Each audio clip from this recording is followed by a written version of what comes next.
This Sunday on Capital Connection, could Governor Pritzker extend his order to stay at home beyond April 7th? The question that everyone wants answered right now is, how long is all of this going to last? The honest answer is, we don't yet know. We examine the expert study Governor Pritzker used to issue that executive order, plus the push to protect and equip our heroes in hospitals. I have medical professionals and first responders begging for things that they need to keep them safe. We have seen with this infection, staff getting sick themselves. An entire workforce is being cut in half in a 2 or 1 day period. And what the state is doing to provide places for patients and to recruit people to treat them. Over 1,000 medical and non-medical volunteers have registered to help in our fight against COVID-19. And as cases of the coronavirus surge, so do jobless claims. This is just an unprecedented number of people that are seeking unemployment. The state website to file unemployment claims sputters and sags under the weight of a crush of new claims as millions of Americans start their work week without the promise of a paycheck. We are very concerned about the physical and the mental health of individuals. And all the economic anxiety spurs businesses to ask, when can they get back to work? We've shut down thousands of businesses in the state of Illinois. It's all coming up on Capital Connection.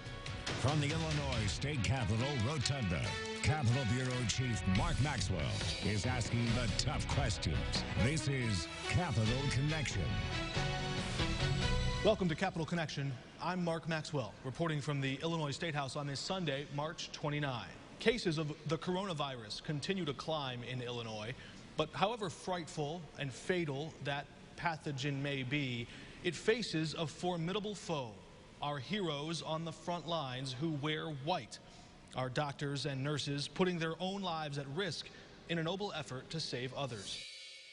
While we are telling the public to shelter in place, to stay at home, we are asking them to go where the patients are, to go where the illness is, to save their lives. 12 nurses treating patients at the University of Illinois Hospital in Chicago came down with the coronavirus this week. Their union claims the nurses did not have enough personal protective equipment like masks and gloves to keep them safe. But Governor Pritzker said that help is on the way. Emergency workers are delivering new containers of nearly 1 million units of personal protective equipment like masks and gloves to healthcare workers in Edwardsville, in Champaign, and in Peoria.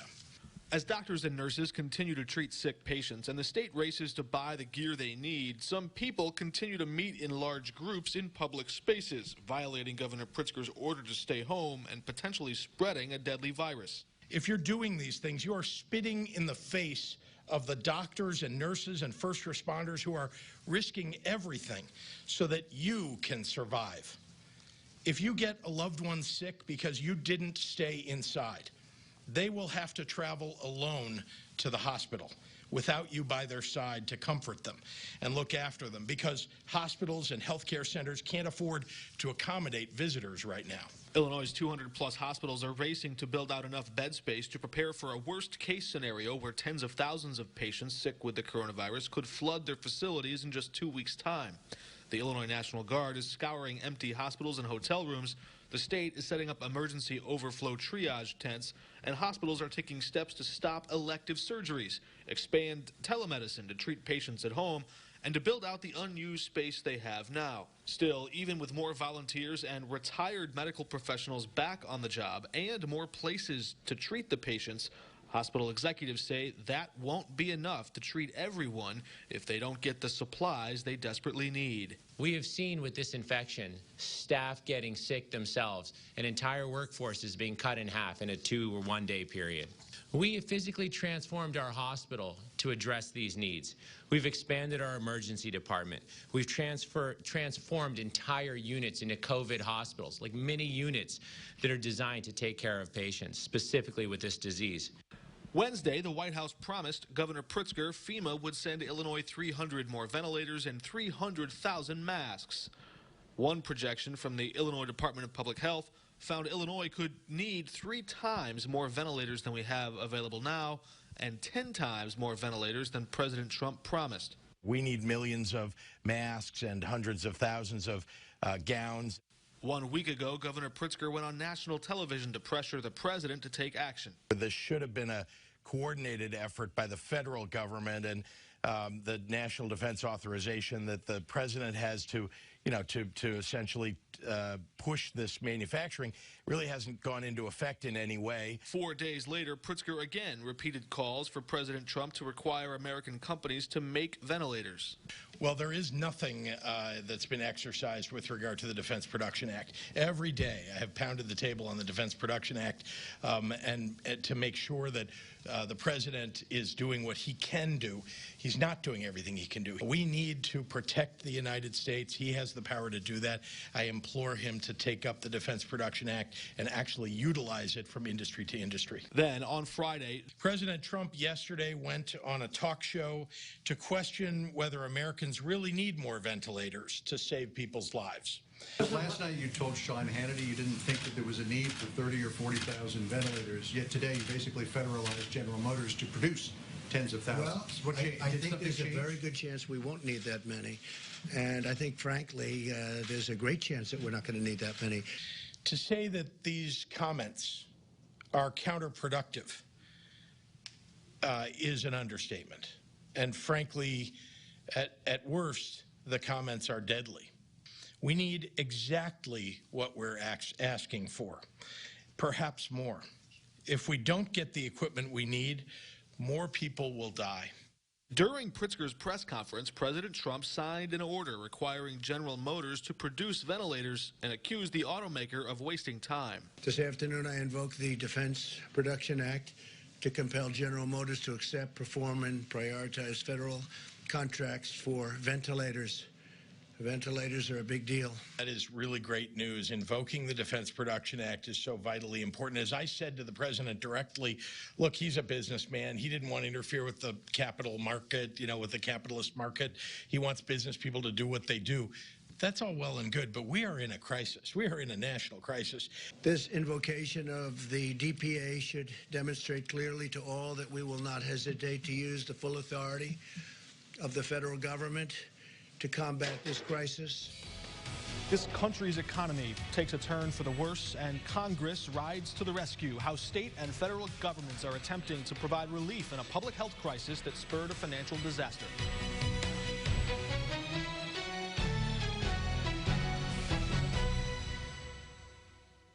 Tapman's Towing is expanding its services in the Champaign-Urbana area. Tapman's has immediate openings for towing and service operators to perform towing, battery jumps, tire changes, lockout, and other emergency road services. Apply at Tapman's Towing, 810 East Perkins Road, Urbana. My son needs this drug. I hope it doesn't cost too much. I hope my insurance pays for it. Can you tell me how much this will be? $67. Sorry. Wait, have you heard about GoodRx? GoodRx finds free coupons to help you save up to 80% on your prescriptions. How? I had no idea. GoodRx. Stop paying too much for your prescriptions. My husband needed hearing aids, and he chose Beltone. So I thought, well, I'll give them a try, and I love them. Beltone ranks very high in service. They clean your hearing aids, and it's a monthly service, and anytime anything shows up, they take care of it. I don't think it could be any better. I'm very happy with Beltone. Beltone, helping the world hear better. Almost all of our clients are retired. They want to know how much they can spend, how much of their spending is going to be coming from their investment portfolio. If you have a pension, should you take a lump sum? When should I claim Social Security? There's a lot of components to retirement planning that most people just aren't equipped to deal with on their own. At the simplest level, we're going to use all of our financial resources to live the best life possible, to accomplish your most important life goals, not just financial goals, life goals. Did you know Budget Blinds of Champaign and Bloomington has a style and service for every budget? Whether you're looking to transform your home into a smart home or simply need to cover just one window, let our custom window covering experts assist you. Come visit us in our showroom located at 211 North Dunlap in Savoy, or call 217-614-4048 to schedule your free in-home consultation. Budget Blinds. We're here to help. Tapman's knows towing and so much more. A flat tire can turn into a serious emergency on the interstate, especially in low visibility. Follow these tips to stay safe. Tapman's Towing is open 24 hours a day to assist you with your tire changes or give you and your vehicle a lift. You're watching Capital Connection from the Illinois State Capitol. One of the positive side effects of the coronavirus, especially for you procrastinators out there, you get 90 days more to file your state tax returns. Governor Pritzker announced Illinois would mirror the federal government's move to delay the deadline after Senate Minority Leader Bill Brady urged Governor Pritzker to take that action to give accountants, business owners, and workers alike enough time to file their taxes and keep their distance from each other. And that's not the only financial relief that the government is providing, as Congress cooked up a $2.2 trillion disaster recovery package. President Trump signed into law on Friday. Something miraculous has happened in Washington. We've actually done something. I've never signed anything with a T on it. The American people needed this rescue package. They needed it quickly. The damage is worse than the impacts of 9/11 and the 2008 recession combined. Hotels are just one sector of Illinois' economy suffering staggering losses after Governor Pritzker banned all non-essential travel through at least April 7th in an effort to contain the spread of the coronavirus. I understand how difficult it is to see the economy slow down and watch friends and neighbors laid off from jobs. Those concerns keep me up at night, too. This is just an unprecedented number of people that are seeking unemployment. I heard it could be 6 million, could be 7 million. It's 3.3 or 3.2. But it's a lot of jobs. But I think we'll come back very strong. The sooner we get back to work, you know, every day that we stay out, it gets harder to bring it back very quickly. We are in the midst of the worst economic disaster that we've seen in my lifetime. Illinois workers are afraid they will lose their jobs, if they have not already. Small businesses are making hard decisions between keeping staff or closing their doors. Over 130,000 Illinoisans have lost their jobs. This is unprecedented. But it's our Main Street businesses. It's our Main Street companies that line the streets of every rural community that I represent and line the streets of this great country that are hurting the most. It is their economic disaster. They're being told that they are not able to operate. We need to do better. Even in rural southern Illinois, there are 27 cases in my district. Folks, we need to come together in a bipartisan manner with this bill to deal with, first, the health of our constituents. Second, the health of their pocketbooks in this bill. Third, those businesses where they need to go back to work, whether it's a small business or a large business. The White House suggested, both parties agreed, with a cash payment, primarily to people making less than $75,000 a year and not more than $100,000 a year, as individuals will receive $1,200 for each adult in the household and $500 for each child. For some people, that really is money that they desperately need to get through this difficult time. And Senate Minority Leader, Senate Republican Bill Brady joins us now remotely from Bloomington. Senator, it's good to have you with us. We've seen pretty staggering speed from government, relatively speaking, compared to what we normally expect, especially from Congress and even from Springfield.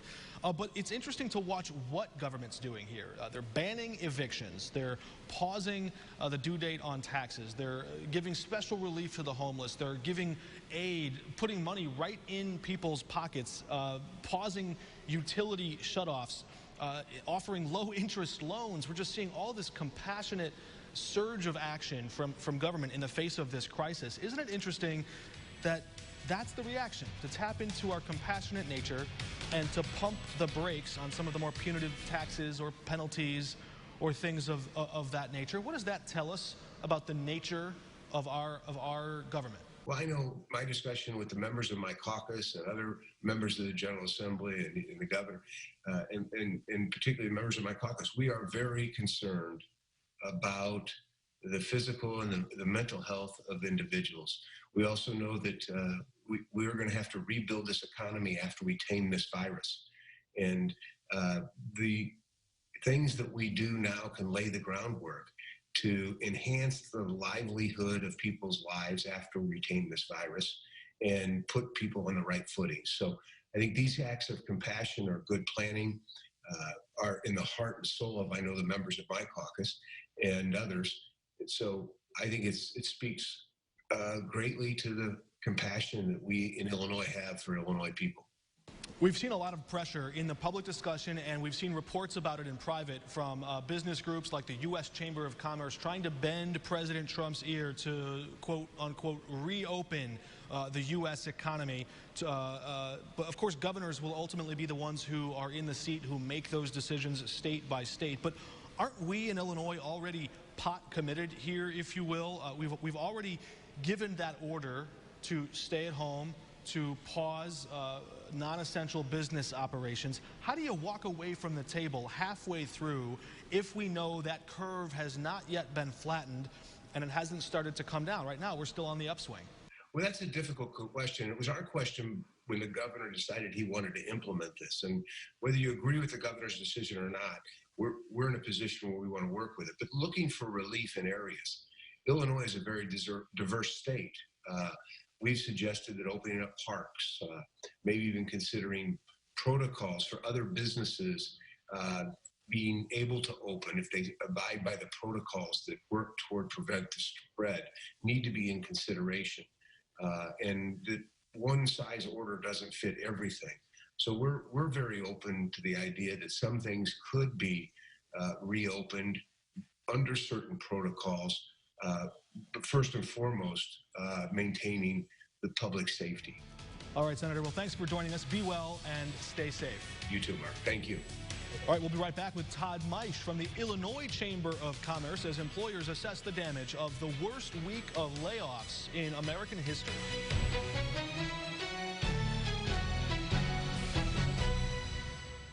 For the safety of our employees and customers, Furniture Row will be temporarily closing our doors. While we will continue to fulfill online sales with free local delivery, we encourage everyone to stay safe, stay healthy, and most importantly, stay at home. Your friends at Furniture Row. For the safety of our employees and customers, Denver Mattress will be temporarily closing our doors. While we will continue an online shopping experience with free delivery, we encourage everyone to stay safe, stay healthy, and most importantly, stay at home. Your friends at Denver Mattress. PDR Automotive in Urbana will provide all of your maintenance needs for personal or fleet vehicles. Tire sales and service, quality brake service, computer system diagnostics, and programming. Remember, they are what's best for your truck or car. They are PDR. Here's to the essential workers, the ones who must keep going, to plant crops, to care for animals, big and small, to care for patients and for family. Because you can't stop, we won't stop. Whether you grab your must-haves in-store or order online and use our drive-thru. Because together, we are strong. Because we serve the hardest working people in America at Blaine's Farm and Fleet. Give your home a new look with updated flooring from Menards. Get free carpet pad after rebate with the purchase of any woven back carpet. Warm and luxurious Soft Dreams plush carpet from Marquee Industries is a great addition to any room. $139 a square foot. Menards has a great selection of quick set lock sets. Combine sophistication and simplicity with this Halifax entry lever featuring smart key technology. In satin nickel bronze finishes, $44.99 now during Menards Spring Savings Sale. Save big money at Menards. P&P Heating and Cooling. P&P Heating and Cooling. For all of your heating and cooling needs, call the team at P&P Heating and Cooling, 217-586-2218. That's 217-586-2218. P&P Heating and Cooling is proud to be your local independent American Standard heating and air conditioning dealer. P&P Heating and Cooling. P&P Heating and Cooling. The Weiner Companies has been buying, selling, and managing Champaign County real estate for almost 50 years. If you have rental property, call the Weiner Companies today. We are your rental, real estate, and property management experts. You're watching Capital Connection from the Illinois State Capitol. As Congress delivers emergency relief in an effort to try and stabilize the nation's sputtering economy, the state of Illinois is undergoing a debate right now about whether or not to extend Governor Pritzker's order to stay at home beyond the original date of April 7. And if so, should that new order apply to the entire state? I want to be 100% clear about what will drive my decision-making in the weeks ahead. Science. There are severe economic costs to the executive order.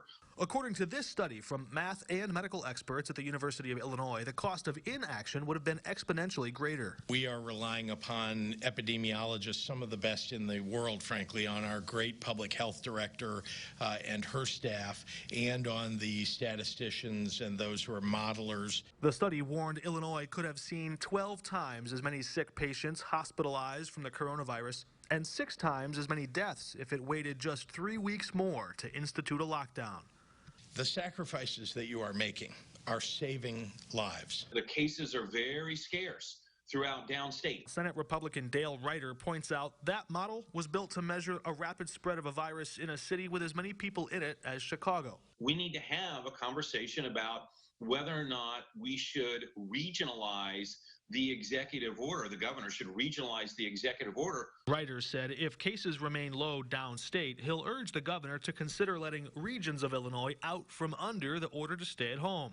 The virus knows no regional boundaries. So as you see, we have COVID cases all across the state. People didn't believe me when I was saying that. When it was just in Cook County, there were people in other parts of the state who said, it'll never come here. This is just a Chicago problem or just a Cook County problem. Well, now we've seen it every region, an increasing number of cases in central and southern Illinois, in northwestern Illinois. We need to make sure that we're tracking all of that we're doing everything we can for all the areas of the state. And as we look at the, aftermath, at the past the peak here, which seems, hard to look for at the moment as we watch the numbers rise. But as we look past the peak, we'll certainly be evaluating whether there are measures that we can take in, whether it's regionally based or, based on the type of industry where we can start to ratchet down the stay-at-home orders or the, the other orders that have been put in place.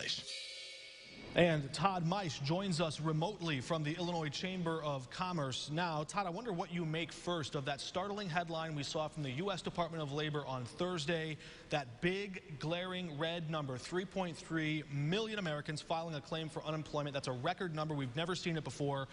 Are businesses, even now, are they able yet to come to terms with just how severe that short-term crisis will be for them as their customers, their clients, and many of their counterparts are counting their losses right now? It's unprecedented. Nobody's been through this before. That's what happens when you have record numbers. So I think that there is a sense that there's no reason for panic. It's very, very important, of course, and as you said, startling. It is amazing. However, I will tell you that it backs up something we've been saying for a long time, is that there isn't just one crisis facing us, which is the public health crisis, which is very, very important, making sure that our first responders and our hospitals have adequate needs met. But there's the financial and economic crisis that is right behind it, and that's what these numbers point to. We think there's been a little bit of an imbalance in terms of government response to the two crises, and I think after these numbers, we've really got to refocus back on the economic side of things.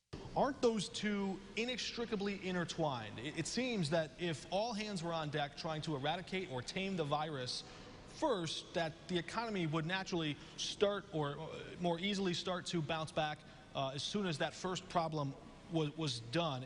I wonder, shouldn't that be priority 1A, the public health crisis? We clearly are intertwined. We wouldn't have this crisis on the economic side if it weren't for the public health side. But government's reaction has been bifurcated, and one side has gotten more attention than the other.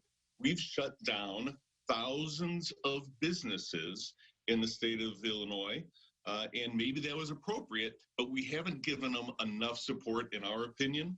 The governor made some steps yesterday that are helpful.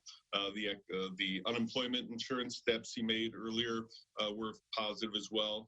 But the governor has shown great leadership on this issue. We just think there needs to be recognition that there are two avenues the government can help, and that the economic side needs a little more attention. On the public health side, we have been looking at this curve. I wonder what a curve like that might look like for jobs. Obviously, we're seeing that massive spike of jobless claims right now in the short term. But as we see relief from Congress, do we know how many idea how many of these jobs might be short-term losses where workers can just jump right back onto the job as soon as their business reopens overnight? Or do we know how many of those jobs might vanish completely? They might go away if we fail to eradicate this virus in 3 weeks or in 4 weeks. What does that timeline look like, and what's the tipping point in where this economy could be headed if we don't clean this up quickly? I think there are lots and lots of questions, really, really good questions. There are not a lot of great answers because, again, this is unprecedented. So I do think that a lot of those bars and restaurants that have been shut down are not going to come back if this goes much farther. And also if the assistance that's in the pipeline doesn't get to them quickly, because it's about cash flow. It's about, can we go ahead and furlough people as opposed to laying them off? Lots of very, very good questions, very pertinent questions you're asking them. But the answers, we're just going to have to see. That's why, again, I keep coming back. The government, both federal government, state government, and local governments, to the extent they can, need to ease the burden as much as possible on employers if we want those jobs to come back as quickly as they can. All right, Todd Maisch from the Illinois Chamber of Commerce. Todd, thanks for joining us. Thank you, Mark. Appreciate it. And we're back in just one moment.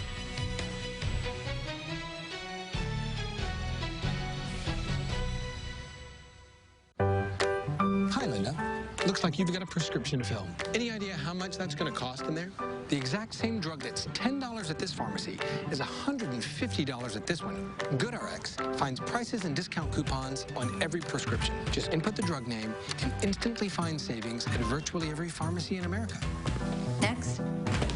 What can I do for you? Here's my prescription, and I have a coupon from GoodRx. Nice price. Stop paying too much for your prescriptions with GoodRx. Every second, 127 new devices connect to the internet. You can feel it happening. Our digital world expanding with every breath. We're entering a whole new era of technology. And Mediacom will be ready to power it. All of it. With one of the nation's first supercharged 10G platforms. We'll be lighting up cities, big and small. Wherever you are, whatever your connectivity needs, we'll be bringing you more speed, more capacity, more security, and the power to do more than you ever dreamed possible.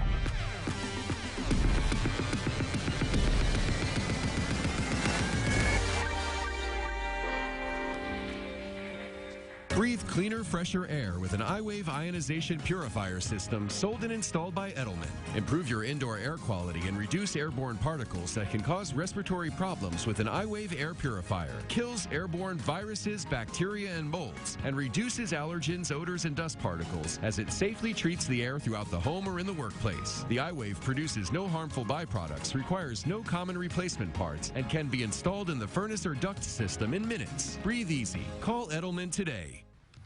There's a shelter pet who wants to meet you. Meet one today. Visit theshelterpetproject.org. Adopt. That does it for us today. Thank you for joining us. We hope you'll be right back here at the same time next Sunday. For Capital Connection, I'm Mark Maxwell.